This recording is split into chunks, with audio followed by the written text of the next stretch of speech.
Pemirsa, meskipun telah rutin melakukan Jumat bersih, namun penyakit musiman demam berdarah denggi kian ganas di Buleleng. Data terbaru sebanyak 15 orang dari Desa Tamblang, Kecamatan Kubu Tambahan terjangkit penyakit DBD.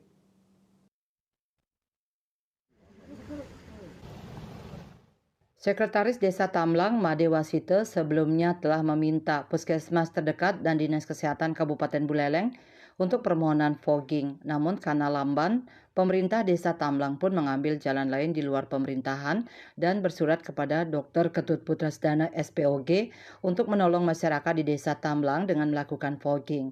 Karena sampai saat ini ada 15 orang yang terkena DBD cuma terpusat di beberapa wilayah dusun. Tetap meminta izin kepada pihak terkait dalam hal ini Puskesmas karena fogging niki kan menggunakan bahan kimia. Jadi kita berusaha meminta izin ke Puskesmas dan mohon bantuan, tapi memang kendalanya karena di Dinas Kesehatan itu ada kriteria-kriteria untuk melaksanakan fogging niki, sehingga untuk upaya yang lebih cepat kemudian kita bekerja sama juga dengan beberapa warga yang memang tahu bagaimana untuk melaksanakan fogging niki. Jadi kita bersurat ke Pak Dr. Capun. Menanggapi keluhan dan laporan masyarakat melalui surat yang dikirim Pemdes Tamblang, Dr. Ketut Putrasdana yang akrab disapa Dr. Caput itu langsung menurunkan timnya ke Desa Tamblang untuk melakukan pengasapan atau fogging.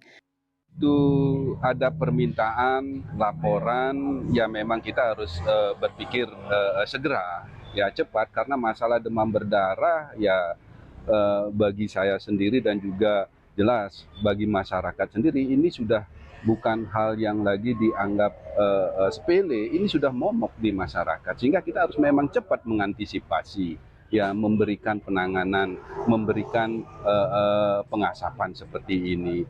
Dengan 2 alat fogging langsung melakukan pengasapan di seluruh Banjar Dinas yang warganya terjangkit DBD, termasuk seluruh gedung sekolah dan halaman SDN 1 Tamblang pun di fogging. Yasri Yuli, Bali TV.